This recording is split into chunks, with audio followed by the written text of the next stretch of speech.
Bil alamin wassalatu wassalamu ala asyrafil mursalin nabiyyina wa maulana Muhammadin wa ala alihi wa sahbihi ajma'in wa ashhadu an la ilaha illallah wahdahu la syarikalah wa ashhadu anna Muhammadan abduhu wa rasuluh sallallahu alaihi wa ala alihi wa sahbihi wa man tabi'ahum bi ihsanin ila yaumiddin. Alhamdulillah, puji syukur kita haturkan kehadirat Allah Subhanahu wa taala. Di kesempatan sore hari ini kembali kita bisa belajar bareng melalui online dengan mengikuti urutan dari kajian kitab atau buku Prinsip Hidupku. Dan insya Allah di kesempatan kali ini yang akan kita angkat adalah tema seputar jangan biarkan dirimu nganggur. Kita berharap agar kita bisa menjadi seorang hamba yang produktif, punya aktivitas yang baik, punya kebiasaan yang baik, yang dengan itu semoga bisa menjadi tambahan dari tabungan amal yang kita miliki. Berangkat dari keyakinan bahwa semua hamba diberi oleh Allah Subhanahu wa taala modal berupa waktu. Dan waktu ini akan ada nilai pahalanya apabila dimanfaatkan untuk kebaikan. Karena itu Allah Subhanahu wa taala menyebut disebabkan karena gagal dalam memanfaatkan waktu, maka manusia rugi ketika menghadap Allah. Sebagaimana di surat Al-Asr yang kita semuanya sudah hafal, Allah bersumpah, "Wal 'asri innal insana lafi khusr." Demi Al-Asr, demi waktu, yang merupakan salah satu di antara tafsir sebagian ulama, karena Al-Asr sendiri memiliki 3 tafsir. Tafsir yang pertama adalah seluruh waktu. Tafsir yang kedua adalah waktu asar. Dan tafsir yang ketiga adalah salat asar. Jika kita menggunakan tafsir yang pertama, maka makna wal asri artinya adalah waktu yang diberikan oleh Allah Ta'ala kepada umat manusia berupa umur dan usianya. Kemudian Allah Ta'ala ketika bersumpah semacam ini, Allah hendak menegaskan, innal insana lafi khusr. Sesungguhnya manusia dalam kondisi rugi. Apa yang dimaksud sesungguhnya manusia dalam kondisi rugi? Ada 3 keadaan manusia dalam menggunakan waktunya. Yang pertama, dia menggunakan waktu dan dia kembali kepada Allah dalam posisi membawa pahala. Orang ini beruntung. Yang kedua, dia menggunakan waktu dan dia kembali kepada Allah dalam keadaan modalnya habis tanpa membawa apapun. Yang ketiga, dia menggunakan waktu dan dia kembali kepada Allah dalam keadaan dia membawa utang, membawa dosa. Maka orang yang diberi waktu oleh Allah ibarat manusia yang diberi modal. Dalam menggunakan modal itu, manusia ada 3 keadaan. Berangkat bawa modal, pulang bawa untung. Yang kedua, berangkat bawa modal, pulang modalnya habis nggak bawa apa-apa. Yang ketiga, berangkat bawa modal dan dia pulang bawa utang. Dan siapakah yang rugi? 2 manusia yang terakhir. Dia berangkat bawa modal, sementara dia pulang tidak membawa apapun. Yang lebih parah lagi adalah ketika dia berangkat membawa modal dan dia pulang bawa utang. Kita semua akan pulang kembali kepada Allah pencipta kita. Tsumma ilaihi turja'un. Kemudian kepada Allah kalian akan dikembalikan. Sehingga dalam posisi ketika orang itu pulang kembali kepada Allah, apabila dia bisa pulang dengan membawa pahala, walhamdulillah, dia bisa mendapatkan janji Allah yang indah. Dan sebaliknya ketika dia pulang tidak membawa apapun, atau bahkan lebih parah lagi adalah dia pulang justru membawa dosa, apa yang terjadi? Maka dia akan mendapatkan hukuman dari Allah. Karena itu dalam hadis riwayat Tirmidzi, Nabi SAW mengingatkan, la tazulu qadam 'abdin yaumal qiyamah. Kaki seorang hamba enggak geser besok di hari kiamat hatta yus'al, kecuali dia akan ditanya oleh Allah. Salah satunya adalah wa an umrihi fima afna. Dia akan ditanya tentang umurnya. Fima afna, untuk apa dia habiskan umurnya.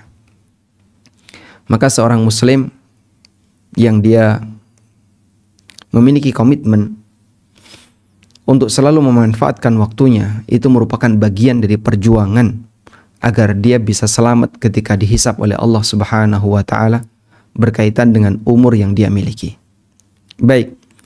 Dan sebelum kita melihat keterangan di buku Prinsip Hidupmu, terlebih dahulu saya akan membacakan sebuah kisah yang diriwayatkan oleh Ibnu Abdul Bar dalam kitabnya At-Tamhid Syarah Al-Muwatta.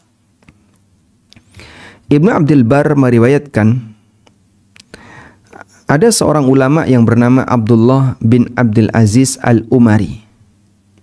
Dia seorang abid ahli ibadah. Temannya Imam Malik rahimahullah, teman belajar.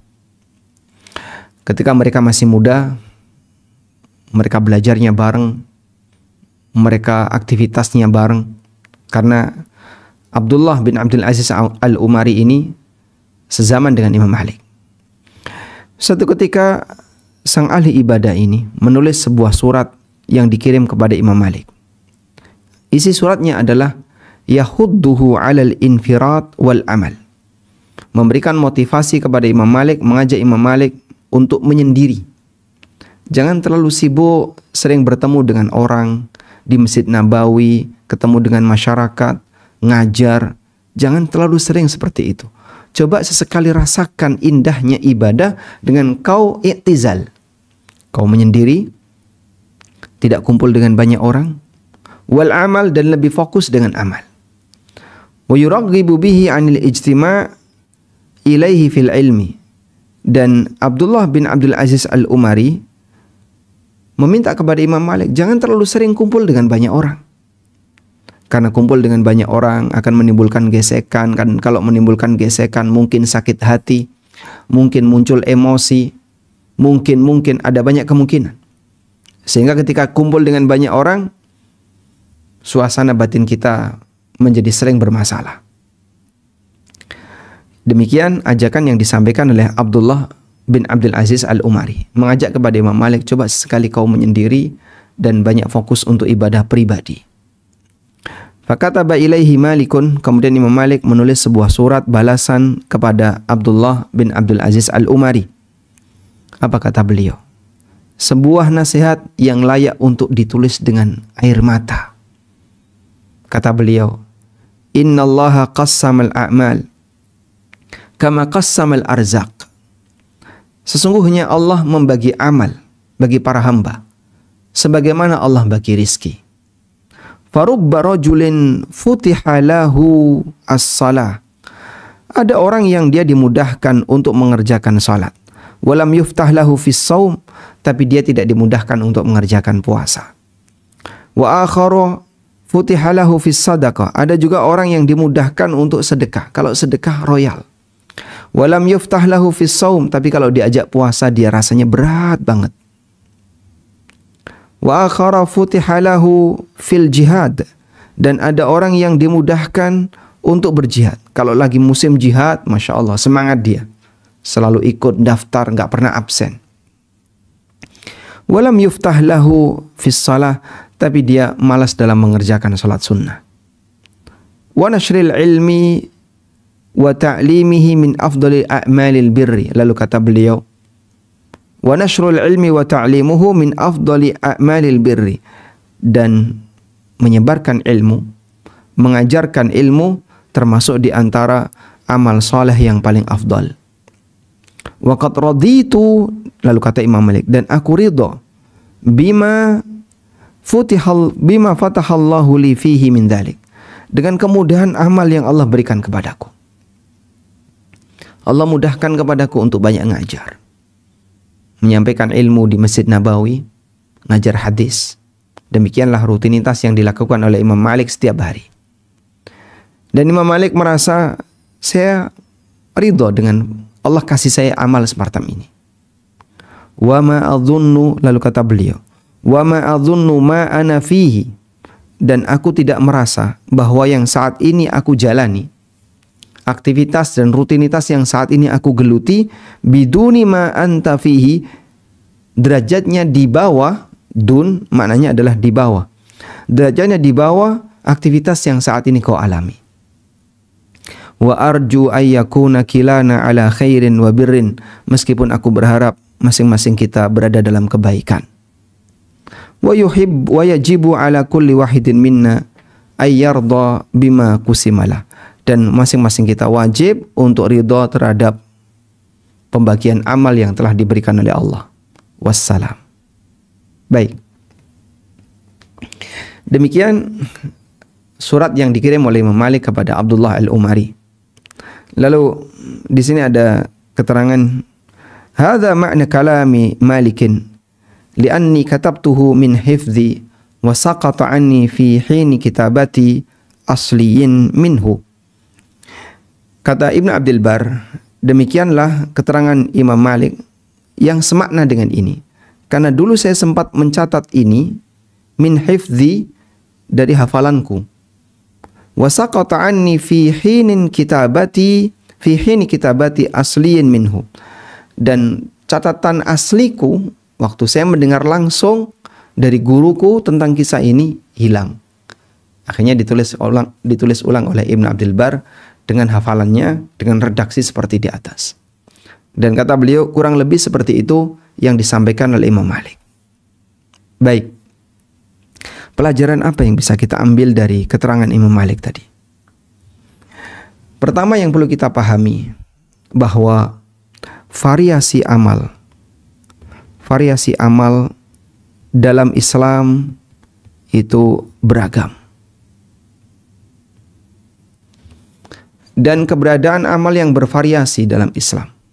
Ada amal yang berupa sholat, ada amal yang berupa puasa, ada amal yang berupa menyebarkan ilmu, ada yang berupa jihad, ada yang berupa sedekah, dengan aneka amal yang berwarna-warni. Ini bagian dari anugerah Allah. Sehingga Allah Subhanahu wa Ta'ala menyediakan kesempatan bagi para hambanya untuk bisa dapat pahala, bisa masuk surga, dengan aneka variasi amal yang ada. Dan ini merupakan kesempatan dari Allah untuk para hambanya, untuk para hamba, agar mereka bisa menambah amal. Baik. Sehingga dari sini kita bisa lihat, keberadaan variasi amal itu adalah membuka kesempatan bagi siapapun untuk turut serta menambah pahalanya dengan aneka variasi yang ada. Nah, selanjutnya, bahwa selera manusia, selera dan kemampuan mungkin bisa kita sebut sebagai passion. Passion manusia ketika beramal itu beragam. Sehingga masing-masing orang punya passion yang berbeda. Ada yang passionnya sholat, ada yang passionnya sedekah, ada yang punya passion senang puasa, dan seterusnya. Masing-masing orang punya passion yang berbeda ketika beramal. Dan Allah Subhanahu wa Ta'ala yang memberikan anugerah itu, dan Allah yang membagi itu. Lalu siapa yang menanamkan passion dalam beramal itu? Ini dari Allah. Maka ada orang yang dimudahkan melakukan A, tapi tidak dimudahkan melakukan B. Ada yang rajin sholat, tapi dia jarang baca Quran. Ada yang rajin baca Quran, tapi dia jarang sedekah. Ada yang rajin puasa, tapi dia malas sholat, dan seterusnya.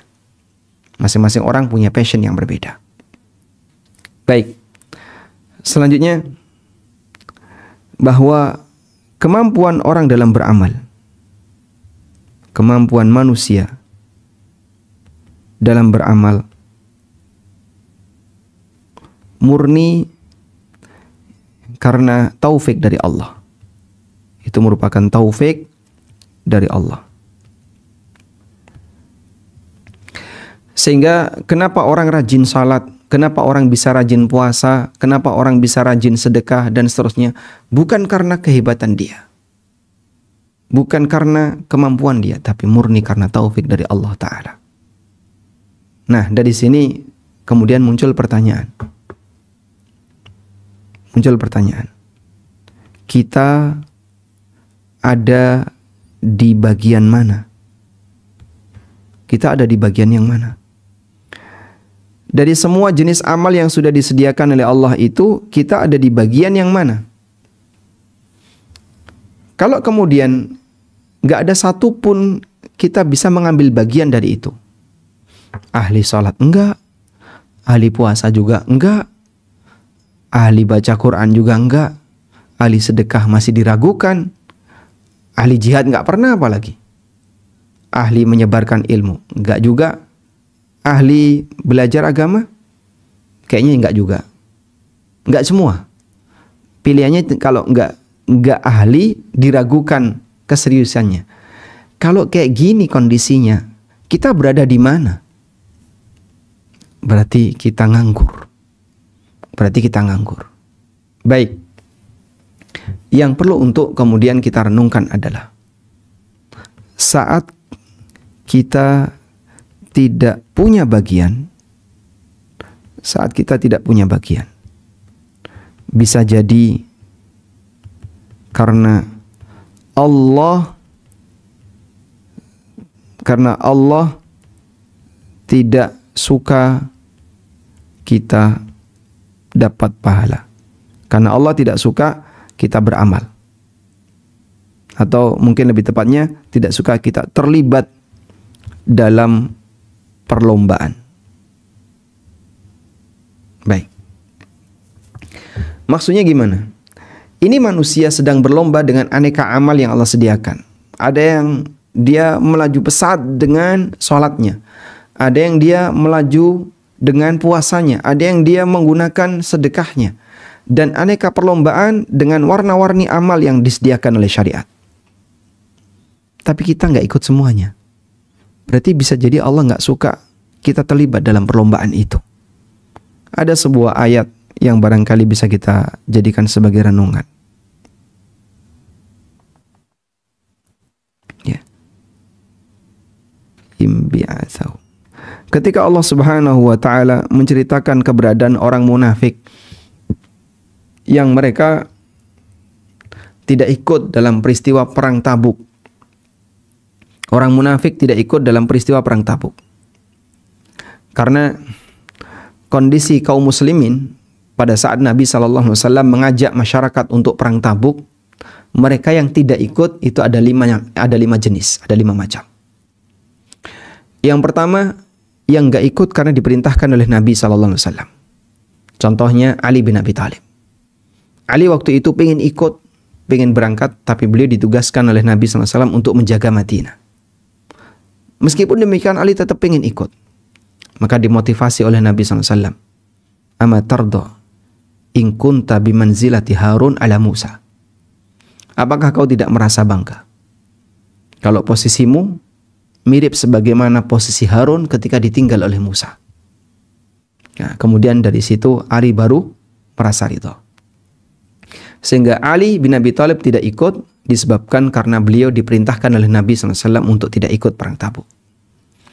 Yang kedua, ada yang tidak ikut perang Tabuk karena punya uzur. Seperti orang tua, orang sakit, dan seterusnya. Yang ketiga, ada orang yang tidak ikut, tapi dia punya niat yang tulus untuk menyusul. Sehingga saat keberangkatan pertama, pasukan berangkat, dia masih di Madinah. Lalu kemudian dia menyusul. Seperti Abu Khaythamah radhiyallahu anhu. Abu Khaythamah menyusul Nabi SAW. Padahal pada saat keberangkatan pertama, beliau tidak ikut. Akhirnya menyusul. Yang ketiga, ada orang yang dia tidak punya uzur. Kemudian dia tidak ikut. Tapi dia punya kejujuran. Sehingga saat dia menyampaikan kepada Nabi SAW, dia tidak punya alasan. Dan dia mengaku salah. Seperti Ka'ab bin Malik yang kemudian diboikot oleh Rasulullah SAW selama sekian hari. Dan ada 3 sahabat yang waktu itu diboikot oleh Rasulullah SAW. Yang keempat, orang yang tidak ikut dan dia menyampaikan uzur tapi dusta. Dengan aneka uzur yang dibuat-buat. Ya Rasulullah, saya begini. Semua uzurnya dibuat-buat. Dan semuanya adalah kedustaan. Dan jenis yang kelima ini adalah munafik. Baik. Nah, salah satu di antara komentar yang disebutkan oleh Allah dalam Al-Quran tentang uzurnya orang munafik itu. Allah mengatakan, "Walau aradul khuruja la'addu lahu 'uddatan, walakin karihallahum bi'atsahum fathabbatahum." Kalau memang mereka serius mau ikut perang, mau ikut berangkat bersama dengan pasukan Tabuk, la'addu lahu 'uddatan, seharusnya mereka persiapan. Buktinya mereka enggak persiapan. Memang tidak ada keinginan untuk berangkat. Walakin karihallahum bi'atsahum fathabbatahum. Namun Allah enggak suka mereka ikut berangkat. Allah enggak suka orang-orang munafik ini ikut dalam barisan kaum muslimin ketika kaum muslimin itu berangkat jihad. Fathabbatahum, kemudian Allah membuat mereka malas untuk melakukannya. Sehingga munculnya rasa malas, berat untuk melakukannya. Karena Allah buat mereka ini, Allah nggak suka ketika mereka ini ikut hadir dalam sebuah peperangan. Ibaratnya begini. Ada seorang bapak yang mau mengajak seluruh anggota keluarganya. Dia ngajak para istrinya dan para anak-anaknya untuk berangkat safar misalnya. Tapi ada satu anak yang bapak berharap dia nggak ikut. Ini bapak nggak suka anak ini ikut. Maka pada saat sang bapak ini mengumumkan kepada seluruh anggota keluarganya, hari ini kita akan berangkat. Tapi ada satu anak yang diharapkan, ini kalau bisa jangan ikut. Dia kalau ikut bikin repot, rewel, dan nanti mungkin ngerepoti yang lain. Berharap anak yang ini tidak ikut. Baik. Maka sang bapak tidak memberikan persiapan kepada anak ini. Mungkin beliau tidak akan ngasih informasi itu ke anak ini. Tolong jangan sampaikan kepada si A. Jangan kasih tahu si A kalau kita mau berangkat. Sudah? Akhirnya pada saat hari keberangkatan semuanya sudah siap kecuali si A. Karena informasi itu tidak sampai ke si A. Kurang lebih seperti itu. Ketika para sahabat mau berangkat perang, maka Allah Subhanahu wa taala enggak ingin orang munafik ikut dalam barisan mereka. Bagaimana cara Allah membuat mereka enggak ikut? Allah buat mereka malas. Fathabbatahum, sehingga mereka berat untuk mau berangkat. Akhirnya izin pamit. Dan Nabi SAW selalu memberikan izin kepada mereka. Baik. Ini amal jihad. Mungkin enggak Pak terjadi pada amal yang lain? Jawabannya sangat mungkin.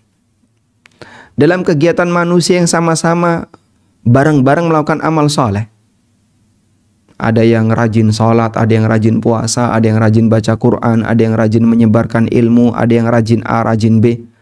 Terus kita nggak ada di deretan itu. Maka bisa jadi karena Allah nggak suka kita berada di antara barisan orang yang beramal. Sebagaimana Allah nggak suka ketika ada orang munafik ikut hadir dalam barisan peperangan yang bersama kaum muslimin. Sehingga di saat kita menjadi orang yang malas dalam beribadah, maka yang perlu kita renungkan adalah mungkin karena Allah nggak suka kita berada dalam barisan orang-orang yang beribadah. Mereka berangkat menuju Allah dengan ketaatan, kita ketinggalan di belakang.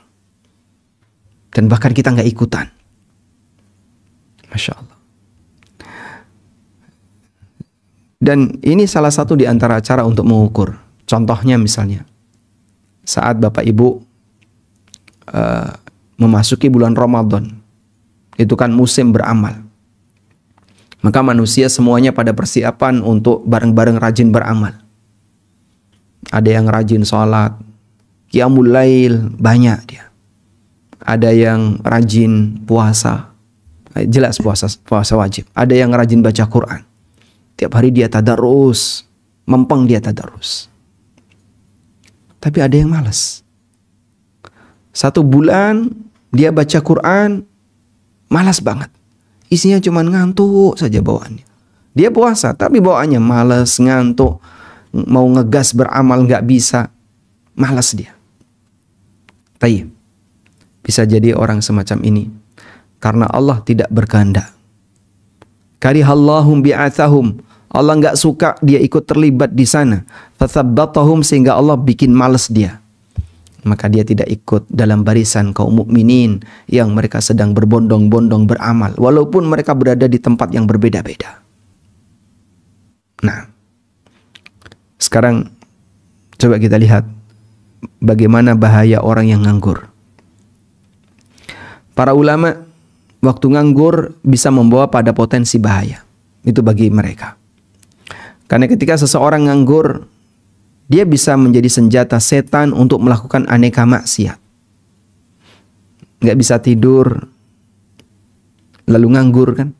Cuman berada di atas kasur, kemudian megang HP. Wallahu alam apa yang akan dilakukan. Karena itu Islam sangat menekankan agar seorang muslim beraktivitas yang positif. Allah Ta'ala berfirman, fastabiqul khairat, berlombalah dalam kebaikan, agar kalian selalu terjaga dalam kebaikan, maka berlombalah dalam kebaikan. Dengan aneka pilihan amal. Pak, saya nggak bisa baca Quran. Baik, Anda bisa rajin puasa? Oh, bisa. Saya kalau puasa berat. Kalau sholat juga saya masih malas-malasan. Tapi saya pengen jadi orang yang rajin sedekah. Lanjutkan. Ada orang yang rajin baca Quran, tapi mungkin dia nggak sanggup untuk sedekah, maka dia fokus di rajin baca Quran, dan seterusnya. Nabi SAW pernah bersabda, ihris ala ma yanfa'uka wasta'in billah wala ta'jiz. Bersemangatlah untuk mendapatkan apa yang bermanfaat bagimu. Namun ketika kau punya rencana yang baik itu, jangan lupa untuk minta pertolongan kepada Allah sebagai wujud tawakal kita kepada Allah. Wala ta'jiz, dan jangan patah semangat, jangan melempem. Selalu jaga semangat. Saat kita sibuk dengan hal yang positif, kita akan terlupakan untuk melakukan tindakan yang negatif. Dan demikianlah sifat dari jiwa dan karakter manusia. Sebab jiwa ini gak mau nganggur. Kalau dia tidak diberi tugas untuk kegiatan amal soleh, maka dia akan mencari aneka aktivitas yang bermasalah. Nah, ini bisa berbahaya. Ibnu Qayyim rahimahullah menjelaskan, fahiyan nafsu illam tushghilha bil haqq, itulah jiwa. Kalau kau tidak sibukkan dia dengan kebaikan, dengan kebenaran, syaghalat kabil batil, maka jiwa itu akan menyibukkanmu. Dia berubah jadi pegang kendali bil batil untuk mengajak kamu melakukan kebatilan. Wa huwal qalbu, demikianlah hati, illam tuskinhu mahabbatallahi azza wa jalla.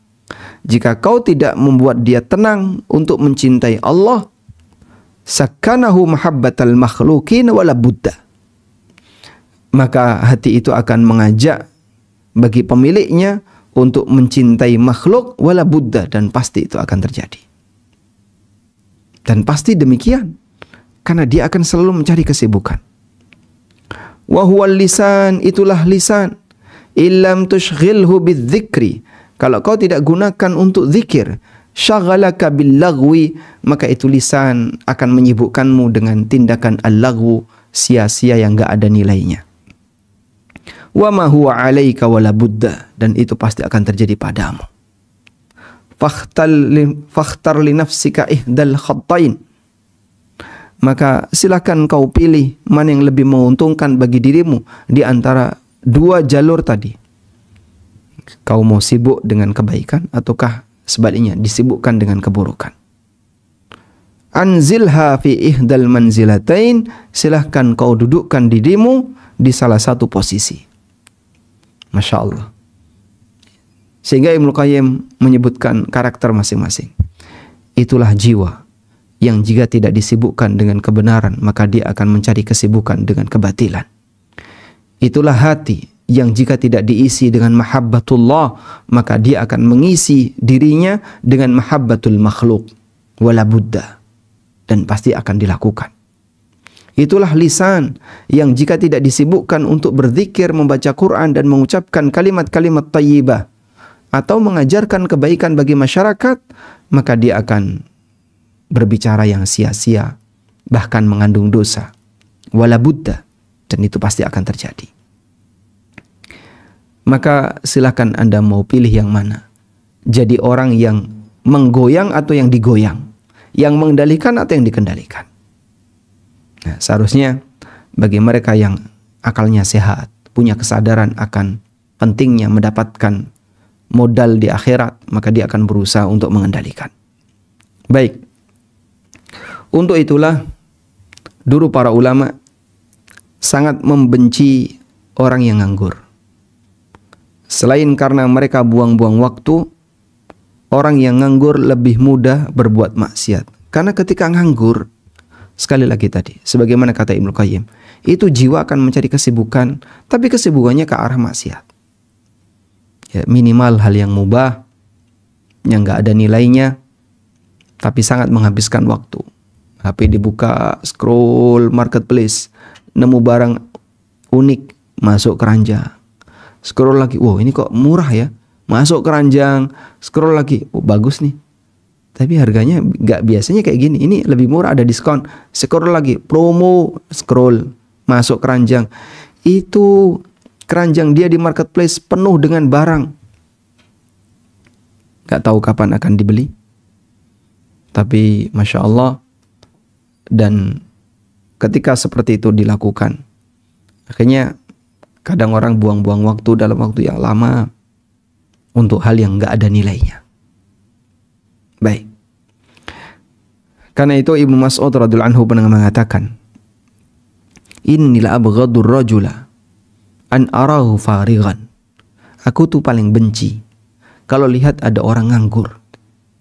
Aku paling benci ketika melihat ada orang yang nganggur. Laisa fi syai'in min amalid dunya wala amalil akhirah. Dia tidak menyibukkan dirinya untuk kesibukan dunia atau kesibukan akhirat. Masya Allah. Dan demikianlah orang yang nganggur itu minimal dia melakukan tindakan yang buang-buang waktu. Karena nilai waktunya tidak dia gunakan, tidak dia manfaatkan untuk kebaikan. Baik. Lalu Ibnu Qayyim rahimahullah pernah menasihatkan, minal faraghi ta'til mafasid wa tatawala al-ma'asi 'ala al-'abdi fi silsilatin mudmirah tud'iful iman fil qalbi wa tub'iduhu an maulahu. Kondisi nganggur bisa mendatangkan al-mafasid, aneka kerusakan. Wa tatawala al-ma'asi 'ala al-'abdi fi silsilatin mudmirah, dan mempengaruhi hamba untuk maksiat dalam rangkaian mudmirah, kerusakan. Tud'iful iman fil qalbi, melemahkan iman dalam hati, wa tub'iduhu an maulahu, dan bisa menjauhkan orang dari Tuhannya. Demikian berangkat dari nganggur, sehingga membuat orang itu jadi mencari kesibukan untuk hal yang tidak ada nilai manfaatnya. Terus apa Pak yang bisa kita lakukan? Sebagai seorang muslim, tentunya Anda tidak akan kesulitan untuk milih amal. Kenapa? Pilihannya banyak. Terus kalau pilihannya banyak, Anda bisa coba lihat passionnya kira-kira di mana. Salat gimana? Salat, insya Allah bisa. Puasa mungkin bisa, tapi rasanya berat. Baik, sedekah, kebutuhan saya masih banyak. Masya Allah. Kalau begitu, apa amal yang kira-kira bisa Anda andalkan untuk dilakukan secara rajin? Akan dicari. Alhamdulillah. Anda bisa ngukur kira-kira passionnya ada di mana. Passion itulah yang kemudian membimbing orang untuk rajin beramal sesuai dengan latar belakangnya. Dari sinilah kita bisa lihat mengapa para ulama di masa silam selalu tenggelam dalam kesibukan, baik kesibukan belajar, mengajar, dan beramal. Karena pilihan amal itu banyak. Tinggal kamu bisa gonta-ganti. Selesai A, pindah B, selesai B, pindah C. Jika misalnya bosan baca Quran, ganti sholat. Bosan sholat, ganti apalagi misalnya mendengarkan murattal, mendengarkan kajian, dan seterusnya. Musa bin Ismail pernah memuji seorang ulama ahli hadis yang bernama Hammad bin Salamah. Kana masyghulan binafsihi. Hammad bin Salamah itu orang yang sangat sibuk. beliau mengisi waktunya hanya dengan amalan-amalan yang berpahala. Imma ayyuhadditha. Amalan yang pertama, beliau isi waktunya dengan menyampaikan hadis, beliau ngajar. Wa imma ayyaqra'a. Amalan yang kedua, beliau sibuk baca Quran. Wa imma ayyusabbiha. Amalan berikutnya, beliau sibuk bertasbih. Wa imma ayyusalliya, atau kalau enggak beliau salat. Demikianlah isi dari kehidupan Hammad bin Salamah. Masya Allah, Pak. Kayaknya kita nggak bisa. Iya, kita di kamar mandi aja lama itu. Ngapain? Mandi sekali, mandi demikian lama. Kadang mandi 3 kali sehari dan semuanya lama. Habis mandi, terus manicure, pedicure, bisa nggak sendiri itu? Gosok kuku itu loh, lama banget. Habis itu apa? Luluran, ya. Luluran. Lama, nanti ketika luluran ditungguin sampai kering baru dibilas. Akhirnya dia di kamar mandi lama sekali. Belum lagi kalau kemudian berendam di bathtub. Masya Allah. Sehingga orang terkadang menyanyiakan kesempatan dia untuk melakukan hal-hal yang bermanfaat. Dia habis waktunya hanya habis untuk kegiatan yang gak ada nilai manfaatnya. Kalaupun ada manfaat, sangat terbatas dan itu kecil sekali. Ada yang lama di dapur, masak, gak selesai-selesai, masak seharian.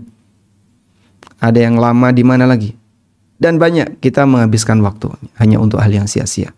Yang paling parah saya kira ya, mereka yang punya hobi ngejar kuliner. Di sana ada warung enak, datang. Kemana? Ke sana. Perjalanan berapa lama? Sampai 2 jam. Macet-macet dia lalui itu. Sampai di tujuan warungnya penuh, nggak dapat tempat, dia tungguin. Begitu dapat tempat, wah langsung dia cepet-cepetan dapat. Kadang berantem juga. Habis itu dia pesan makanan, yang ini habis tinggal ini. Baik, apa yang diharapkan ternyata nggak dapat. Besok datang lagi. La haula wala quwata illa billah. Pejuang makanan luar biasa ya. Saya sampai kadang dapat cerita tentang orang yang Jakarta, kemana Pak?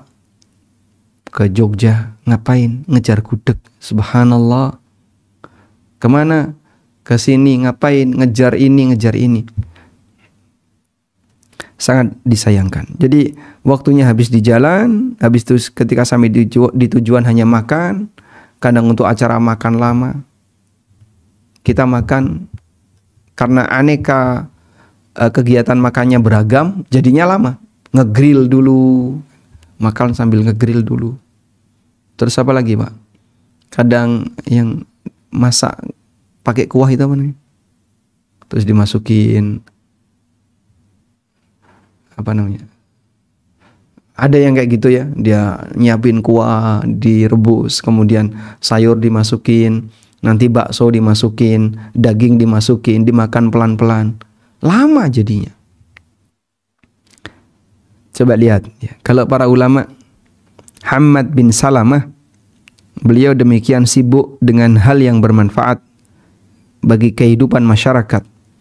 Kalau enggak menyampaikan hadis, beliau membaca Al-Quran, beliau bertasbih, beliau salat.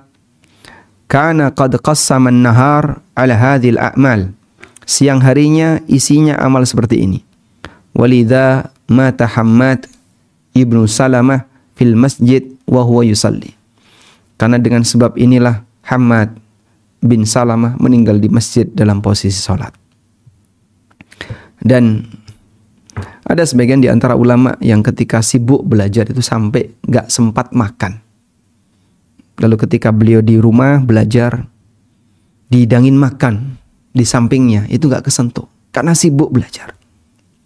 Akhirnya beliau disuapin sama saudaranya.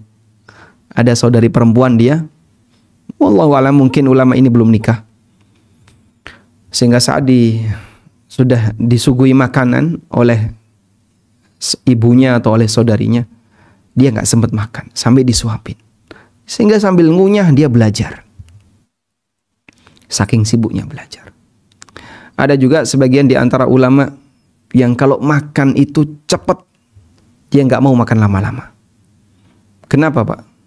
Karena dia nggak pingin waktunya habis hanya untuk makan. Sehingga ketika makan fokus, makan cepat. Sampai di antara mereka yang karena rotinya itu keras, maka sebelum dimakan dicelupin lama dulu ke air, begitu sudah lunak baru dimakan. Terus seperti itu, biar makannya cepat, ngunyahnya cepat. Saya nggak pingin lama-lama untuk makan. Subhanallah. Padahal kita kalau sudah acara makan itu Masya Allah, paling banyak buang waktu. Baik.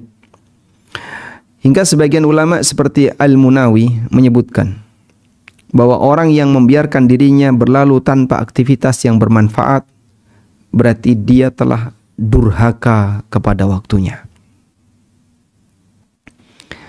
Kata Al-Munawi, "I'lam annahu minal faraghi takunu sabwah. Wa man amda yawmahu fi ghairi haqqin qadahu. Au fardin addahu, au majdin athalahu, au hamdin hassalahu, au khairin assasahu, au ilmin iqtabasahu, faqad aqqa yaumahu." Kata beliau, sadarilah, nganggur itu bisa menjadi hal yang melalaikan. Nganggur itu bisa melalaikan. Jadi kalau orang nganggur itu kebablasan ya. Sampai akhirnya dia menikmati nganggurnya. Itu akhirnya dia malas-malesan. Dia tidak melakukan aktivitas yang bermanfaat bagi hidupnya.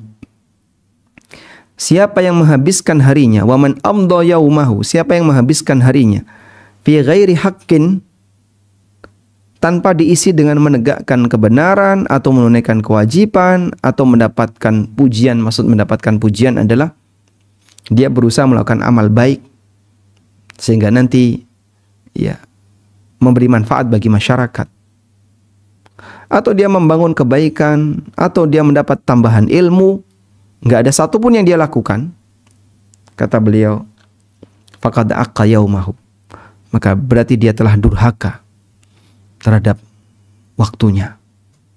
Dia durhaka kepada waktunya. Masya Allah. Ada istilah seperti ini bagi para ulama yang mungkin kita nggak kepikiran, sehingga kita banyak buang-buang waktu kita untuk hal yang sia-sia, untuk hal yang nganggur, sementara mereka adalah orang yang demikian perhatian terhadap waktu. Maka tanamkan komitmen bahwa kita tidak akan membiarkan kondisi nganggur. Waktu itu tidak mungkin bisa tarik kembali, maka jangan sampai dibuat nganggur, dan berusaha untuk mengisi hal yang bermanfaat, baik untuk tujuan dunia maupun akhirat. Jadi jangan sampai kosong ya. Pak, kesibukan dunia boleh nggak? Silahkan. Yang penting manfaat. Sehingga ada orang misalnya pekerjaannya jadi programmer. Ya, dia sibuk dengan coding dan seterusnya, dan kerjaan itu bisa dilakukan dia di rumah, atau desainer dia lakukan di rumah. Dia sibuk. Mungkin malam dia masih mengerjakannya. Nggak masalah. Yang penting sibuk dunia. Yang penting sibuknya sibuk hal yang mubah. Silahkan. Intinya sibuk hal yang mubah. Buat diri kita seperti itu sampai kita tidak punya kesempatan untuk melakukan yang dilarang, yang haram. Wallahu a'lam. Baik, walhamdulillahirabbil alamin. Dan kita sudah selesai tentang bab ini, namun waktunya masih sisa cukup panjang. Saya tambahkan tentang jangan ujub, siapa yang jamin amalmu diterima. Prinsip dari ujub atau inti dari ujub adalah seseorang merasa bangga dengan kelebihan yang dia miliki. Dan ujub ini menghilangkan keberkahan. Di antara fenomena ujub adalah, ini banyak terjadi belakangan. Mereka para talibul ilmi, orang yang belajar ilmu agama. Kemudian saat dia belajar, dia tiba-tiba merasa bahwa dirinya sudah lebih unggul dibandingkan guru yang ada di sekolahnya. Lalu saat dia mengkritik, dia nggak sopan. Sampai pada titik dia benci sama gurunya. Karena dia menganggap gurunya telah menyimpang dan seterusnya. Nggak punya rasa hormat kepada gurunya. Ini orang yang punya penyakit ujub. Bahkan ujub dikatakan sebagai sebab kaum muslimin mengalami kekalahan ketika peristiwa perang Hunain. Allah Ta'ala berfirman, "Laqad nasarakumullahu fi mawatin katsiratin wa yawma Hunainin idh a'jabatkum kathratukum falam tughni ankum syai'a. Sungguh Allah telah menolong kalian fi mawatin katsira, dalam banyak kesempatan. Aneka peperangan yang terjadi pada Nabi sallallahu alaihi wasallam dengan jumlah pasukan yang lebih sedikit, tapi beliau bisa menang bersama sahabat. Perang Badar, perang Khandaq, dan beberapa perang yang lainnya. Kenapa? Allah yang nolong. Tapi ketika Yaumul Hunain, ketika saat peristiwa Hunain, idz a'jabatkum kathratukum, banyaknya jumlah kalian menyebabkan kalian jadi ujub. Falam tughni ankum syai'a, padahal itu tidak ngefek sama sekali bagi kalian. Kalian ujub, padahal itu sama sekali tidak memberikan manfaat bagi kalian. Baik, dan akhirnya sahabat ketika itu kalah. Nah, dan kita bisa lihat di sini. Perang Hunain itu jumlah pasukan kaum muslimin 12.000. Hingga sebagian pasukan merasa bahwa tidak ada kekuatan yang bisa melawan mereka. Coba, saat mereka berangkat ke perang A, perang B jumlahnya sedikit. Lebih sedikit dibandingkan musuhnya. Tapi mereka bisa menang. Maka mereka merasa, nih kita sudah 12.000. Kayaknya nggak bakalan kalah. Hingga mereka merasa tidak akan ada kekuatan yang bisa melawan. Mereka mengingat jumlah mereka yang sangat banyak. Namun kenyataannya dalam peristiwa perang Hunain, mereka terpukul mundur, kemudian dimotivasi kembali oleh Nabi SAW. Akhirnya mereka maju kembali dan mendapatkan kemenangan. Dan sebabnya adalah karena mereka ujub sehingga tidak ditolong oleh Allah. Karena itu Ja'far mengatakan, istijlabun nasri fi syai'in wahid wa huwa dhillah wal iftikar wal ajz. Orang untuk mendapatkan pertolongan, untuk mengundang pertolongan, prinsipnya satu, yaitu rendah hati di hadapan Allah, merasa butuh dan merasa lemah di hadapan Allah. Wa hululul khidlan bi syai'in wahid, dan terjadinya khidlan artinya Allah nggak nolong sama sekali. Allah biarkan manusia untuk bekerja sesuai dengan kemampuannya. Sebabnya satu, ujub. Tayyib. Dan ujub itu beragam ya. Ada ujub dalam urusan dunia. Ujub itu beragam. Ada ujub dengan urusan dunia.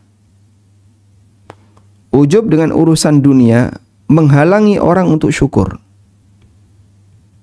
Menghalangi orang untuk syukur. Dan kita bisa lihat contohnya Qarun yang ujub dengan dunianya. Allah Subhanahu wa taala sebutkan bagaimana ujubnya Qarun terhadap dunianya. Saat Qarun mengatakan, kenapa dia bisa mendapatkan banyak harta? Apa yang dia bilang? Qala innama utituhu ala ilmin indi. Dia bilang, aku dapat kayak gini, aku diberi harta yang melimpah seperti ini ala ilmin indi, karena aku orang yang berilmu, aku pintar. Sehingga kadang orang itu merasa, saya punya banyak kekayaan, punya banyak perusahaan. Lalu dia teringat dengan kemampuan dirinya. Apakah karena memang saya pintar marketing ya? Karena pintar manajemen, karena pintar pemasaran, pintar ini, atau karena saya itu rajin, orangnya ulet, orangnya ini, orangnya itu. Demikianlah yang terjadi ketika orang itu merasa ujub dengan kemampuannya dalam urusan dunia. Selanjutnya ada ujub dalam urusan agama atau urusan akhirat. Ujub dalam urusan akhirat bentuknya adalah merasa dirinya sudah sangat baik, merasa dirinya berhak surga. Dan dua posisi ini akan menyebabkan orang jadi menghina orang lain, merendahkan orang lain. Sehingga dia merasa lebih hebat dibandingkan orang lain, dan semua orang lebih rendah dibandingkan dirinya. Demikianlah yang terjadi ketika orang merasa bangga dan ujub dengan kelebihannya. Baik. Mungkin saja ada orang ketika beramal, gak ada satupun yang lihat. Dia sendirian. Di jam yang semua orang lagi pada tidur. Dia tahajud. Gak ada satupun yang tahu. Lalu tiba-tiba muncul pikiran dalam dirinya. Kau hebat. Karena kau ikhlas. Kau memang hebat. Karena kau ini orang yang Masya Allah, menjaga amalmu. Gak dilihat orang, gak ada yang memuji dan seterusnya. Akhirnya dalam posisi ketika tidak ada yang memuji dirinya, dia memuji dirinya sendiri. Sehingga ujub terjadi. Dalam posisi dalam kondisi ketika tidak ada orang yang memujinya, ketika tidak ada orang yang memujinya, maka dia memuji dirinya sendiri. Itu kondisi ujub. Di saat tidak ada orang yang memujinya, maka dia akan memuji dirinya sendiri. Masya Allah. Maka jangan remehkan ya, suasana batin perlu dikendalikan dengan maksimal. Sehingga ada sebuah perkataan yang disampaikan oleh seorang ulama. Ma'alajtu nafsi. Coba kita buka.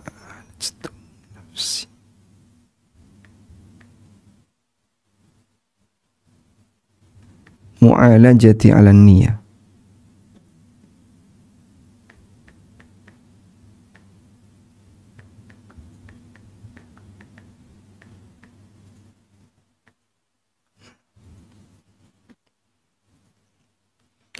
Ada salah satu perkataan yang disampaikan oleh para ulama.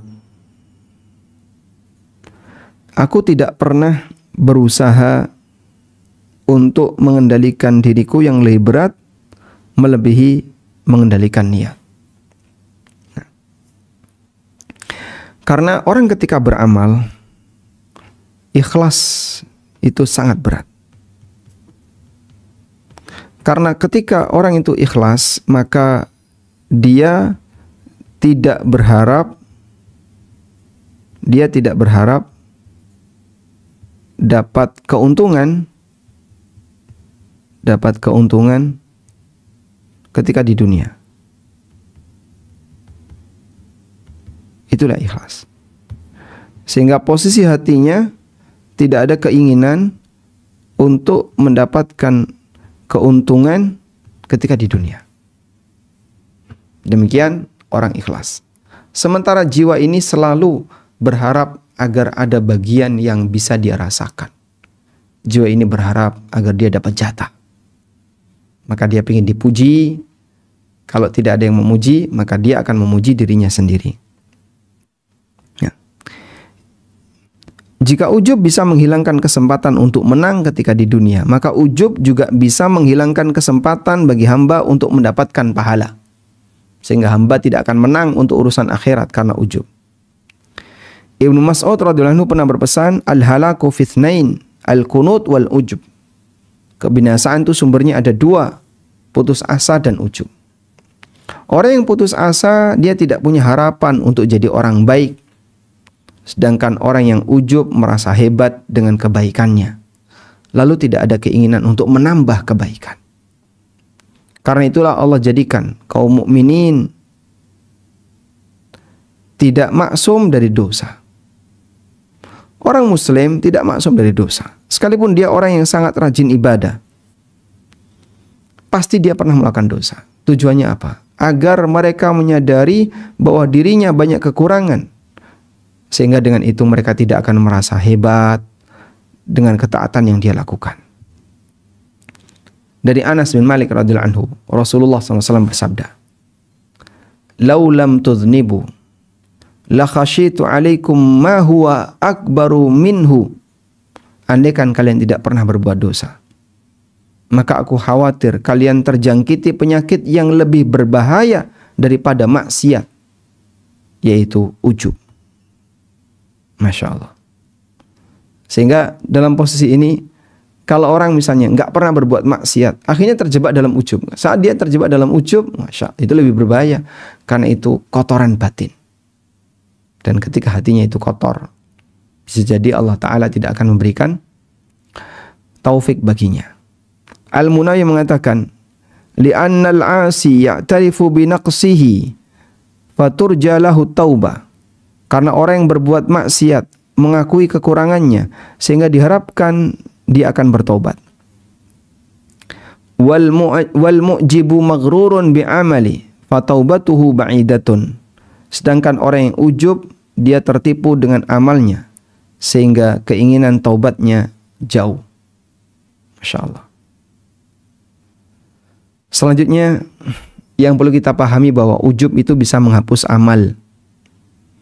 Iblis dulu dikatakan sebagai orang yang rajin ibadah, sampai dia berkumpul dengan para malaikat. Makanya ketika ada pembahasan iblis itu dari jin atau malaikat, maka jawabannya adalah huwa jinniyun aslan wa malaikatun ibadatan. Iblis itu aslinya dari jin, tapi amaliyahnya seperti malaikat. Maka dia dikumpulkan bersama malaikat. Namun apa yang terjadi? Saat iblis itu ujub dengan dirinya, sehingga dia merasa lebih hebat dibandingkan Adam. Allah ceritakan di sini. Iblis ujub dengan mengatakan, saat Allah ditanya, wahai iblis, ma mana'aka an tasjuda id amartuk. Wahai iblis, apa yang menghalangimu sehingga kamu tidak mau sujud ketika aku perintahkan kamu? Qala, jawab Adam, atau jawab iblis, ana khairum minhu, aku lebih baik daripada Adam. Khalaqtani min narin wa khalaqtahu min tin. Kau ciptakan aku dari api, sementara kau ciptakan dia dari tanah. Maka Allah Subhanahu wa taala enggak ridha. Qala fahbit minha fama yakunu laka an tatakabbaru fiha. Keluar kau dari surga. Kau enggak layak untuk bersikap sombong di dalam surga. Masya Allah. Di surga enggak boleh sombong. Dan penduduk surga tidak ada yang sombong. Karena sifat sombong itu sudah dibuang. Fakhruj innaka minas sagirin. Keluar dari surga. Kau akan jadi makhluk yang terhina. Sehingga dengan ujubnya itu dia jadi sombong. Dan ketika iblis itu sombong, maka dia tidak mau untuk sujud kepada Adam saat diterima oleh Allah, saat diperintahkan oleh Allah. Apa yang terjadi? Seluruh ketaatan iblis hilang. Iblis itu pernah rajin ibadah itu, terus hasilnya mana? Sementara dia mendapatkan azab dari Allah. Wa inna 'alaikal la'nati ila yaumiddin. Iblis dilaknat oleh Allah sampai kiamat. Wa inna 'alaika al-la'nata ila yaumiddin. Di surat Al-Hijr. Ketika Allah mengusir iblis, qala fakhruj minha. Allah berfirman, keluar kau dari surga. Fa innaka rajim. Kau makhluk yang terkutuk. Wa inna 'alaikal la'nata ila yaumiddin. Dan kau dapat laknat sampai kiamat. Masya Allah. Sehingga dulu yang rajin ibadah sedemikian rupa sampai kumpul dengan malaikat. Dan dia diberi kesempatan untuk tinggal di dalam surga. Sirna semuanya dengan ujub yang dilakukan oleh iblis. Dia diusir oleh Allah, dikatakan terkutuk oleh Allah, dilaknat oleh Allah sampai kiamat. Dan iblis bersumpah untuk nyari sebanyak-banyaknya teman yang nanti akan masuk neraka. Maka dia goda manusia. Nah, kenapa malaikat tidak yang digoda? Sebab dendamnya ada pada manusia. Manusia ini makhluk terbaru yang paling muda, tapi kenapa malaikat dan iblis yang jauh lebih senior diperintahkan untuk sujud kepadanya? Iblis nggak mau. Baik. Selanjutnya, dengan kesombongan itulah hingga Allah Subhanahu wa taala memberikan kelebihan kepada Adam berupa ilmu, lalu yang tidak dimiliki oleh malaikat, dan dengan kesombongan iblis dia diusir dari Allah, dari surga oleh Allah. semua ibadah iblis yang sebelumnya menjadi tidak ada guna. Kenapa? Karena dia diusir dari surga dan dilaknat oleh Allah sampai kiamat. Baik, ujub. Kalau ujub obatnya apa? Nah, di sini ada keterangan yang disampaikan oleh Imam Syafi'i. Idza anta khifta ala amalikal ujub, fandur ridan man tatlub, wa fi ayyi thawabin targhab, wa min ayyi iqabin tarhab, wa ayyu afiyatin tashkur, wa ayyu bala'in tadhkur, fa innaka idza tafakkarta fi wahidin min hadhil khisal saghura fi ainika amaluka. Jika kau khawatir terjangkiti penyakit ujub terhadap amalmu, lihatlah luasnya ridha Allah yang kau cari. Renungkan pahala yang kau harapkan. Bayangkan beratnya siksa yang akan kau takutkan. Perhatikan nikmat yang menuntut dirimu untuk kau syukuri. Dan ingat aneka ujian yang akan kau alami. Jika kamu bisa merenungkan salah satu dari hal itu, maka amalmu akan kelihatan kecil di hadapanmu. Masya Allah. Dan orang besar menganggap jasanya itu kecil. Tapi orang kecil menganggap amal yang kecil, amal dia besar. Maka jadilah orang besar yang dia selalu merasa amalnya kecil. Sehingga dia akan terus beramal. Wallahu a'lam. Mungkin demikian yang bisa kita sampaikan. Semoga bermanfaat. Wassallallahu ala nabiyyina Muhammadin wa ala alihi wa sahbihi wasallam. Alhamdulillahirabbil alamin. Assalamualaikum warahmatullahi wabarakatuh, Ustaz.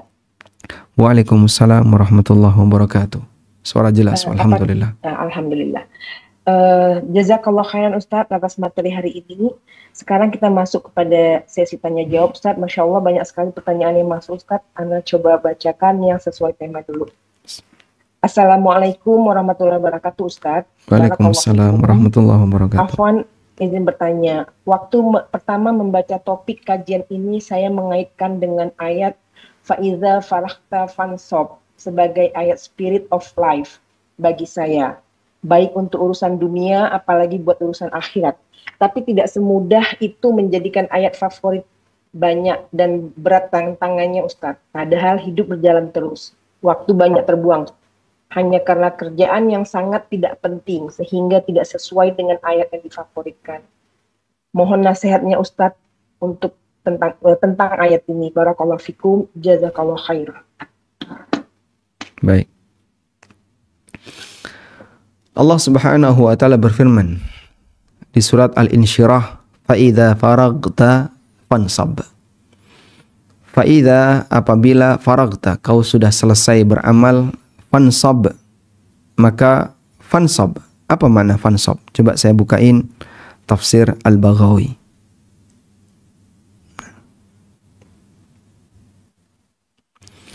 Fa'idza faraghta fansab.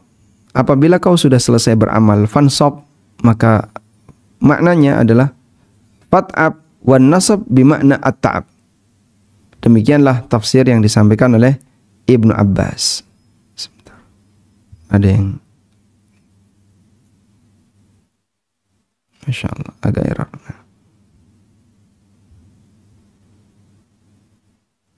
Demikianlah tafsirnya Ibnu Abbas, Qatadah, Ad-Dhahhak, Muqatil bin Hayyan, Al-Kalbi dan yang lainnya. Fa idza faraghta minas salatil maktubah fansab ila rabbika fid du'a.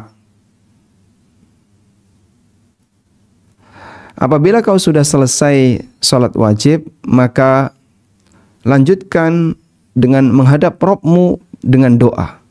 Warghab ilaihi fil mas'alati yu'tika.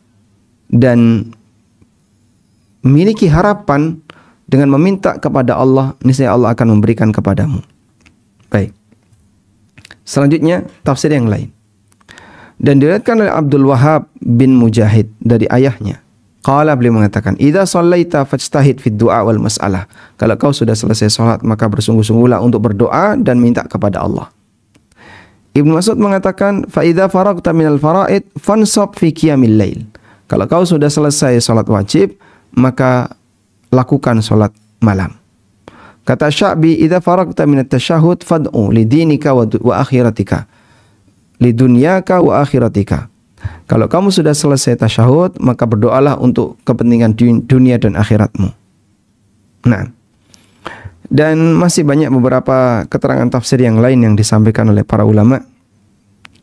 Kesimpulannya, ayat ini mengajarkan kepada kita, kalau kita sudah selesai untuk melakukan aktivitas yang bermanfaat, fansob artinya pancangkan dirimu. Pancangkan maksudnya gimana, Pak? Jangan goyang, tetap bertahan. Beralihlah ke amal yang lain. Selesai amal A, beralih ke amal B. Selesai amal B, beralih ke amal C. Fa idza faragta fansab. Maka selesai beramal A, lakukan amal B. Selesai amal B, lakukan amal C. Berat, Pak. Betul. Sangat berat. Dan kita akan banyak bolongnya yang kayak gitu. Baik. Lalu apa yang bisa kita lakukan? Nabi SAW mengatakan, saddidu wa qaribu. Saddidu wa qaribu. Lakukan yang ideal. Kalau nggak bisa yang ideal, wa qaribu, dekati yang ideal.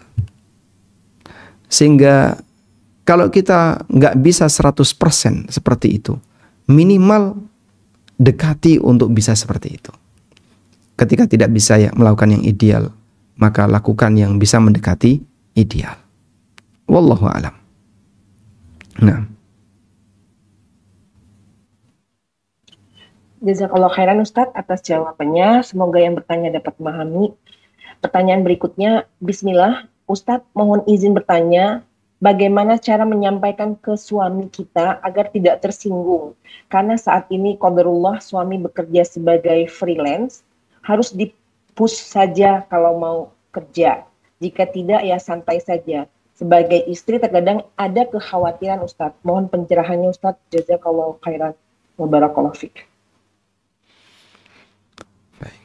Kalau Anda bertanya tentang bagaimana caranya memberikan pendekatan ke suami, mengingatkan suami agar tidak tersinggung. Kalau cara, mungkin Anda lebih paham daripada saya. Karena kan Anda lebih kenal suami, lebih ngerti tentang karakter suami, dan seterusnya. Sementara saya tidak kenal suami Anda, tidak ngerti karakter suami Anda, dan seterusnya. Namun secara umum bahwa insya Allah pengaruh istri itu sangat berarti. Jangankan manusia biasa, seorang nabi saja bisa terpengaruh dengan istrinya. Seperti keberadaan surat At-Tahrim yang Allah turunkan. Ketika Allah Subhanahu wa ta'ala menegur nabinya karena beliau bersumpah untuk tidak minum madu.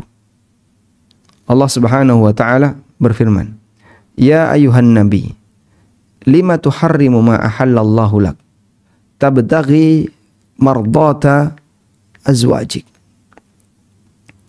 Wahai nabi, kenapa kau haramkan apa yang telah Allah halalkan untukmu? Tabtaghi mardata azwajik, hanya dalam rangka untuk mengejar kerelaan istrimu. Wallahu ghafurur rahim. Sementara Allah Maha Pengampun lagi Maha Penyayang. Dan maksud dari ayat ini memberikan teguran bagi Nabi SAW yang beliau mengharamkan madu karena tersindir oleh istrinya. Jadi subhanallah, seorang istri yang mungkin beliau di belakang tidak ikut terlibat kerja, tapi sangat bisa mempengaruhi mindset suami, bisa mempengaruhi semangat suami. Dia seperti membuat suami bisa ngegas, bisa ngerem. Jangan dikira ringan itu. Pengaruh istri luar biasa. Ada banyak wanita bersejarah, tapi namanya tidak diangkat dalam sejarah. Meskipun beliau punya peran besar dalam sejarah. Contohnya siapa, Pak? Istrinya Muhammad bin Saud. Muhammad bin Saud, sebagaimana para penguasa yang lain, dia termasuk awam dalam beragama. Hingga satu ketika datanglah Syekh Muhammad bin Abdul Wahab ke daerahnya. Padahal di tempat yang lain beliau berkali-kali ditolak. Di Ahsa beliau ditolak. Beliau di daerah mana lagi ditolak. Berkali-kali ditolak. Dakwah beliau ditolak oleh penguasa-penguasa suku ketika itu. Dan mohon dipahami bahwa Jazirah Arab ketika itu terbagi menjadi kelompok-kelompok kecil. Daerah Ahsa dikuasai oleh siapa, Dar'iyah dikuasai oleh siapa, Uyainah dikuasai oleh siapa. Jadi kecil-kecil, masing-masing punya penguasa. Dan belum ada satu penguasa yang mengayomi semuanya. Ketika itu belum ada. Maka saat Syekh Muhammad masuk ke wilayahnya, Muhammad bin Su'ud orang awam. Bukan tipe orang yang dekat dengan agama, tapi istrinya Ratu Mudli. Ratu Mudli ini orang yang taat beragama, mempengaruhi suaminya. Kita dapat kabar kehadiran seorang ulama kibar. Beliau seperti ini. Itu adalah anugerah baik kita. Maka tolong kau terima. Diterima sama suaminya. Lalu suaminya dimotivasi lagi oleh istrinya. Kau yang butuh sama dia, bukan dia butuh kamu. Datangi dia. Akhirnya sang penguasa ini, Muhammad bin Su'ud, mendatangi Syekh Muhammad bin Abdul Wahab. Dengan kolaborasi antara dakwah tauhid dengan kekuatan yang dimiliki oleh Muhammad bin Saud. Akhirnya wilayah-wilayah di sekitarnya berhasil dipengaruhi di bawah kekuasaan Muhammad bin Saud. Akhirnya semakin meluas sehingga jadilah negara Saudi. Maka disebut Saudi karena mereka keturunan Su'ud, Muhammad bin Su'ud. Jadilah Saudi. Nah, sehingga seorang wanita bisa memberikan pengaruh. Pernah satu ketika ada seorang ulama namanya Abdul Razak, penulis kitab Musannaf. Ini gurunya Imam Ahmad, Abdul Razak ini. Suatu ketika Imam Abdul Razak ini tersinggung dengan sikap muridnya. Entah kenapa, akhirnya beliau nggak mau ngajar. Padahal Abdul Razak ini As-San'ani tinggal di Yaman, gurunya Imam Ahmad. Beliau pernah nggak mau ngajar, mutung, nggak mau ngajar. Maka di lobi oleh muridnya, di lobi, tapi tetap beliau bersikap nggak mau ngajar. Hingga akhirnya muridnya ngelobi istrinya, Imam Abdul Razak As-San'ani, di lobi, minta tolong ya, agar bapak diminta lagi untuk ngajar. Akhirnya istrinya yang melobi Imam Abdul Razak. Dah. Kemudian beliau mau kembali lagi untuk mengajar. Maka orang-orang pada bertanya, loh kenapa kok sekarang balik lagi mengajar karena dipengaruhi oleh istrinya? Kata beliau, orang yang mempengaruhiku dengan pakaian sempurna berbeda dengan yang mempengaruhi sambil telanjang. Masya Allah. Maksudnya adalah istrinya. Tayyib. Nah, di sini kita bisa lihat bahwasanya pengaruh istri itu luar biasa. Maka Anda kasih pengaruh terus bagi suami. Semoga ada perubahan. Wallahu a'lam. Ya, jazakallahu khairan Ustaz. Pertanyaan berikutnya, afwan Ustaz, sebelumnya mohon diberi aba-aba jika waktunya sudah selesai ya Ustaz. Insyaallah. Assalamualaikum warahmatullahi wabarakatuh Ustaz. Bismillah. Waalaikumsalam warahmatullahi wabarakatuh. Bagaimanakah para ulama terdahulu mendapatkan waktu yang berkah sehingga Allah mudahkan mereka untuk mengisi dengan beramal soleh, sedangkan kita di dunia masih ada kebutuhan yang harus dipenuhi? Dan bagaimana hukumnya seorang istri yang qadarullah harus mensupport suami dalam mencari rezeki dikarenakan kekurang mampuan suami dalam menjalankan usaha bersama sehingga istri tersibukkan dengan pekerjaan? Mohon pencerahan Ustadz. Jadi tadi kita tidak hanya membahas urusan agama atau urusan akhirat, termasuk juga kesibukan dalam urusan dunia. Sebagaimana keterangan Ibnu Mas'ud radhiyallahu anhu, beliau menyebutkan la yushghiluhu fi amril akhirah wala fi amrid dunya. Dia tidak sibuk dengan urusan akhirat atau urusan dunia. Yang tercela itu yang nganggur. Yang tercela yang pengangguran. Maka kalau Bapak Ibu punya kesibukan dalam urusan dunia maupun dalam urusan akhirat, satu hal yang bagus. Tapi kesibukan akhirat kalau bisa lebih dominan. Kalau lebih dominan gimana Pak? Kesibukan akhirat yang lebih dominan itu dia lakukan dengan cara ya dia berganti-ganti amal. selesai A, pindah B, selesai B, pindah C, dan seterusnya. Dengan demikian, dia akan selalu punya kesibukan akhirat. Tapi tidak salah ketika dia gunakan sebagian waktunya untuk mencukupi kebutuhan nafkah dia, sibuk dengan dunianya, dan seterusnya. Silahkan. Anda punya hak untuk itu. Maka saya kira dengan kesibukan Anda ikut membantu usaha suami, berarti Anda bukan pengangguran, sehingga Anda tidak hanya sibuk scroll marketplace yang hanya ngisi keranjang. Insya Allah satu hal yang baik. Wallahu a'lam. Pertanyaan berikutnya, Assalamualaikum warahmatullahi wabarakatuh, Ustadz. Waalaikumsalam warahmatullahi wabarakatuh. Adakah doa untuk terhindar dari rasa ujub? Jazakallah khairan. Adakah doa untuk terhindar dari rasa ujub? Kita minta kepada Allah untuk jadi orang yang tawadhu. Karena lawan dari semua sikap takabur, sombong, maupun ujub itu adalah tawadhu. Dia merasa bahwasanya dirinya ini lebih rendah, dirinya ini sangat butuh Allah Subhanahu wa ta'ala. Ada satu doa ini, mungkin bisa Anda hafalkan ya. Nabi SAW memohon kepada Allah, Allahumma ahyini miskinan. Beliau sallallahu alaihi wasallam pernah berdoa dengan doa kayak gini. Sebentar saya tampilkan hadis yang lebih lengkap.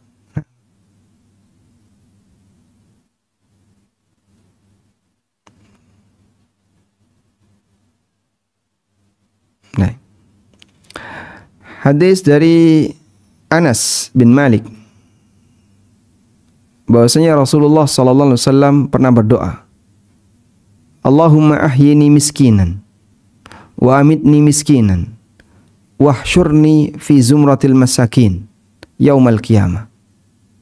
Ya Allah, hidupkanlah aku dalam kondisi miskin, matikan aku dalam kondisi miskin, dan kumpulkan aku bersama orang-orang miskin besok di hari kiamat. Miskin di sini maknanya apa? Kita lihat apa makna miskin di sini. Ada keterangan di fatwa Islam. Makna miskin di sini artinya adalah tawadhu. Di sini ada keterangan. Wa qala aidan, beliau menyebutkan, kata Syekhul Islam, hadis ini diriwayatkan oleh At-Tirmidzi dan disebutkan oleh Ibnul Jauzi Abul Faraj dalam kumpulan hadis yang dhaif, baik lafadznya sah, benar maupun tidak benar. Maka al-miskin, al-mahmud, miskin yang terpuji, yang diminta oleh Nabi SAW adalah al-mutawadi' al-khashi' lillah, tawaduk kepada Allah. Laisal murad bil miskin adamal mal, dan yang dimaksud miskin di sini bukan maksudnya nggak punya harta, nggak punya duit. Bal qad yakunu rajulu faqiran minal mal wa huwa jabbar. Karena terkadang ada orang yang fakir nggak punya duit tapi dia sombong. Sehingga makna miskin di sini adalah makna tawadhu di hadapan Allah Ta'ala. Maka Anda bisa berdoa, ya Allah jadikanlah aku orang yang tawadhu. Jadi doanya kalau nggak hafal dengan teks tadi, apalagi hadis ini dinilai dhaif oleh banyak ulama, Anda bisa minta kepada Allah agar dijadikan sebagai hamba yang tawadhu. Ya Allah jadikanlah aku hamba yang tawadhu. Jadikan aku hamba yang selalu butuh kepadamu, merasa tawadhu di hadapanmu, dan seterusnya. Atau bisa juga pakai doa yang semisal Allahumma ahyini miskinan wa amitni miskinan wahsyurni ma'a zumratil masakin yaumal qiyamah. Wallahu a'lam. Jazakallah khairan Ustadz. Pertanyaan berikutnya, Assalamualaikum Ustadz, izin bertanya, apakah boleh sholat fardu sambil menghatamkan Al-Quran? Jadi setiap rakaat ke-1 dan ke-2 kita baca Al-Quran 2 halaman dengan memegangnya dan memegang mushaf Ustadz di sholat fardu, sehingga dalam sebulan mungkin kita bisa khatam. Mohon nasihatnya untuk tentang ini Ustadz. Baik, setahu kami untuk sholat fardu tidak direkomendasikan terlalu banyak gerak dengan membawa mushaf atau pakai HP.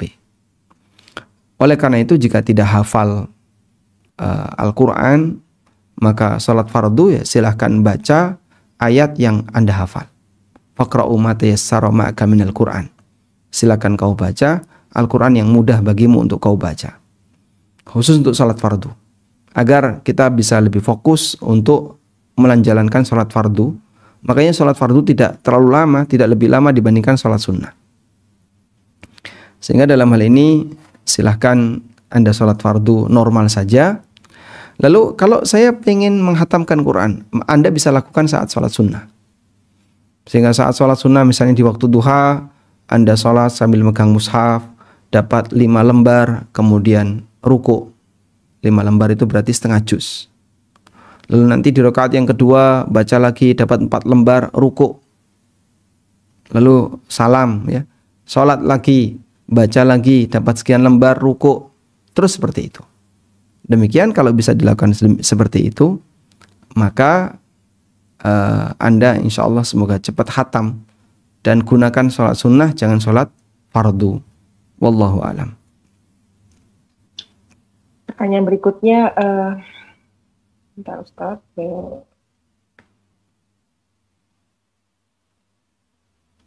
Ustaz, ini agak singkat tapi mungkin banyak yang membutuhkan jawaban ini. Izin bertanya Ustaz, bagaimana hukumnya bekerja di bank konvensional tapi bukan di bagian kredit? Intinya mungkin bolehkah bekerja di bank konvensional Ustaz, tapi bukan di bagian kredit? Walaupun bukan di bagian kredit ya, bekerja di lembaga ribawi. Bank ini kan pendapatannya riba, transaksi di dalam isinya juga transaksi riba dan seterusnya. Sehingga Anda ketika di tempat maksiat seperti ini, riba itu dosa besar ya. Ya meskipun kelihatannya nggak begitu nampak sebagai dosa besar. Riba itu nggak bikin mabuk kok Pak. Orang minum riba kan nggak ada. Lain halnya kalau suasana diskotik penuh dengan orang mabuk, kemudian praktek zina dan seterusnya. Itu kita begitu masuk mungkin ya suasana nggak kerasan, nggak betah, pengen kita tinggalkan. Ingat riba juga dosa besar. Andai kan dosa itu ditampakkan oleh Allah dalam bentuk apa misalnya, dalam bentuk kotoran yang wujud, mungkin kita akan jijik untuk memasukinya. Walaupun AC-nya sudah dipasang dingin. Maka tinggalkan yang seperti ini. Karena masih banyak pilihan kerja yang lain sehingga Anda tidak perlu bekerja di sana. Walaupun posisi Anda bukan di bagian kredit, Anda mungkin di bagian apa lagi? Ada bagian atau mungkin bahkan cuman seorang security. Dalam hal ini tidak boleh untuk dilakukan, sebaiknya Anda pindah ke tempat yang lain. Wallahu a'lam. Assalamualaikum warahmatullahi wabarakatuh Ustaz. Waalaikumsalam warahmatullahi wabarakatuh. Izin bertanya Ustaz, apa yang dimaksud dengan ahli? Apakah kalau ahli puasa dia akan berpuasa Senin Kamis, ahli aimul atau aimul bid, dan ahli sholat dia ahli sholat selain yang wajib, apakah rawatib, tahajud dan sunnah yang lainnya tidak pernah ia tinggalkan sama sekali? Karena kan kita manusia kadang ada futurnya ya Ustadz. Jadi bagaimana untuk istiqomah begitu Ustadz kira-kira? Jadi penyebutan ahli itu batasannya apa? Saya tidak menjumpai keterangan dari dalil. Maka bisa disebut ahli ya kurang lebih dia istiqomah. Dan istiqomah itu nggak putus, nggak pedot, nggak putus, lanjut. Bukan model mut-mutan ya. Kadang ada orang kan ketika beramal tuh kalau lagi mood mau beramal. Lagi mood nih rajin gitu ya. Begitu nggak mood gue, nggak mood terus putus. Nah putusnya itu lama, baliknya itu susah itu. Misalnya lagi seneng puasa, dia rajin puasa, Senin, Kamis, bahkan kadang Daud. Lagi mood nih, lagi nggak mood dia tinggalin. Ketika meninggalkan itu lama sekali. Nggak puasa sunnah. Sholat juga sama. Maka model amal yang sifatnya mut-mutan kayak gini, kalau lagi ketika lagi mood rajin, kalau lagi nggak mood nggak rajin. Nah ini bukan amal yang istiqomah dan pelakunya bukan ahli.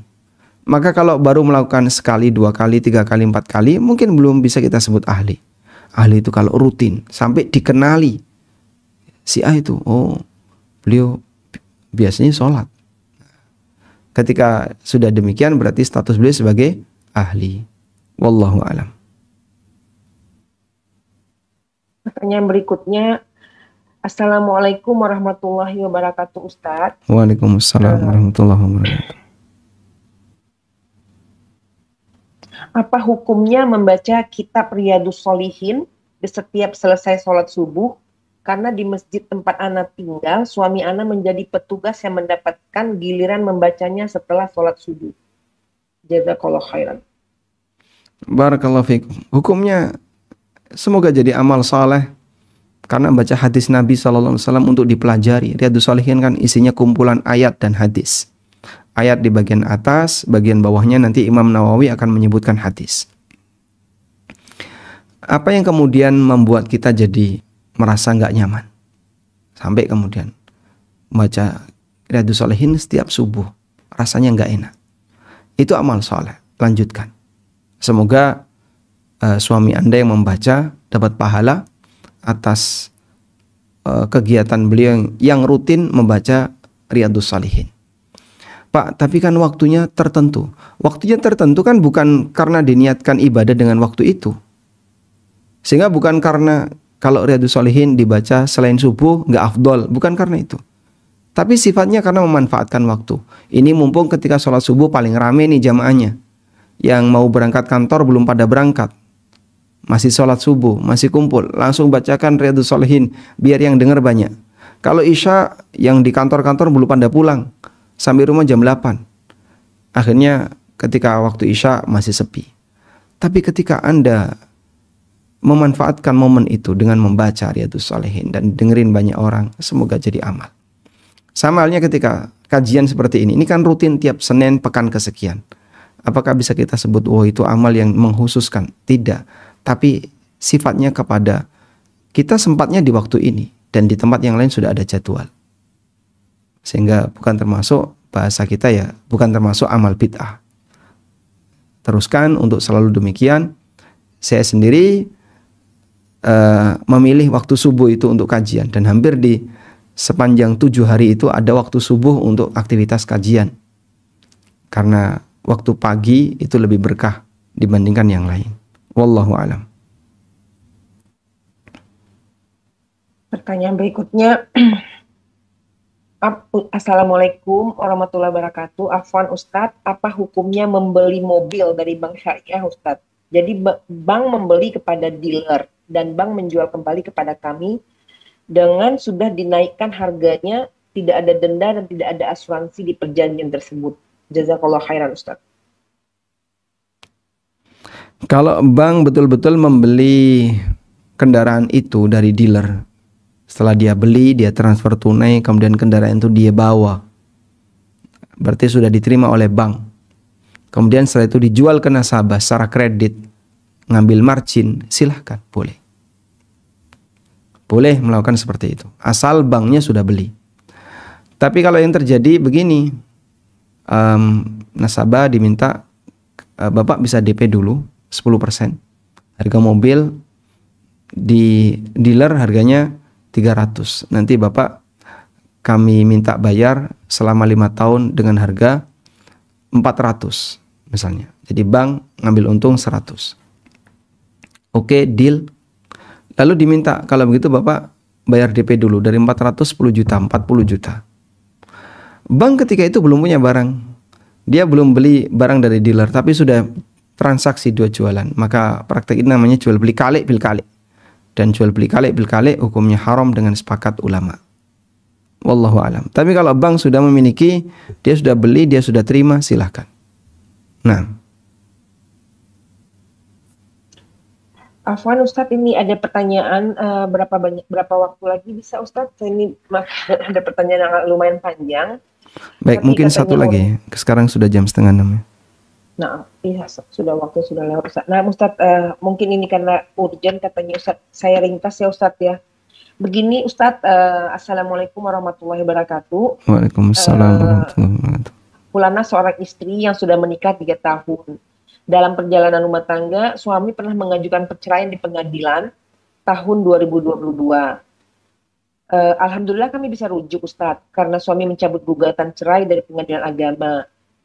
Setelah sidang pertama berjalan, namun perjalanan wujudnya kami di dalam rumah tangga masih sering berselisih hal-hal yang sebenarnya sederhana. Namun suami seringkali mengucapkan kalimat perceraian, contohnya seperti, sudahlah kita cerai saja. Saya nggak bisa hidup diatur begini, lebih baik kita cerai saja. Dan masih banyak kalimat-kalimat ajakan perceraian yang lain. Memang saya aku sebagai istri, saya juga pasti banyak melakukan kesalahan terhadap suami yang tidak saya sadari dan tidak sengaja. Yang ingin dipertanyakan, apakah sudah jatuh talak perceraian sepertinya ini Ustadz? Mohon pencerahannya. Sudahlah kita cerai saja ya kalimatnya. Iya. Baik. Bedakan dua ini ya. Ada rencana menceraikan, ada menjatuhkan cerai. Misalnya suami ngomong kayak gini, bagaimana kalau kita bercerai? Nah itu kan baru sifatnya menawarkan kepada istri untuk kita pisah. Dan ini berarti sifatnya rencana. Kalau sifatnya rencana, maka bisa diwujudkan, bisa tidak diwujudkan. Berbeda dengan menjatuhkan cerai. Kalau menjatuhkan cerai kalimatnya, ya sudah aku ceraikan kamu. Nah, itu jatuh cerai, sah, jelas. Atau misalnya, ya sudah aku sama kamu lo gue n misalnya. Kita udah pisahan ya. Nah, itu juga cerai. Karena kalimatnya jelas di situ kalimat pisah cerai. Nah, sekarang bagaimana kalau kalimatnya sudahlah kalau gitu kita cerai saja. Itu kira-kira sifatnya rencana atau menjatuhkan kalimat cerai? Kalau dipahami itu rencana. Sudahlah bagaimana kalau kita, itu sifatnya rencana. Bagaimana kalau kita cerai? Itu sifatnya rencana. Jika itu dipahami sebagai rencana, berarti jika setelah itu tidak diwujudkan dalam bentuk suami menyampaikan kalimat talak, maka insya Allah tidak masuk kategori cerai. Karena sifatnya baru menyampaikan rencana. Nah, Anda bisa memahami dari kalimat itu. Sudahlah kalau gitu kita cerai saja. Itu kira-kira kalimat cerai atau rencana cerai. Coba dikiaskan dengan selain cerai. Misalnya si A berangkat sama si B sampai di lokasi. Sudahlah kalau gitu kita pulang aja. Itu kira-kira pernyataan mau pulang atau rencana pulang? Yang lebih tepat yang mana? Rencana ya. Sudahlah kalau gitu kita pulang saja. Sudah kalau gitu kita bubar saja. Tapi ternyata setelah itu dia nggak jadi bubar. Berarti sifatnya baru rencana. Itu yang mungkin saya pahami. Dari kalimat itu sifatnya rencana cerai. Tapi kalau Anda mendengar kalimat yang lain yang mungkin sifatnya menjatuhkan cerai, berarti sah sebagai perceraian. Wallahu a'lam. Alhamdulillahirabbil alamin. Jazakumullah khairan Ustadz atas materi hari ini. Semoga ilmu yang Ustadz ajarkan kepada kami menjadi amal jariah buat Ustadz dan keluarga Ustadz. Dan Ustadz selalu dimudahkan dalam dakwahnya. Amin. Demikianlah Ummahat untuk kajian sore ini. Semoga kita bertemu lagi di kajian mendatang pada 2 pekan mendatang. Marilah kita tutup dengan membaca doa kafaratul majelis. Subhanakallahumma wa bihamdika asyhadu an la ilaha anta astaghfiruka wa atubu ilaik. Assalamualaikum warahmatullahi wabarakatuh. Mohon maaf lahir batin. Waalaikumsalam warahmatullahi wabarakatuh.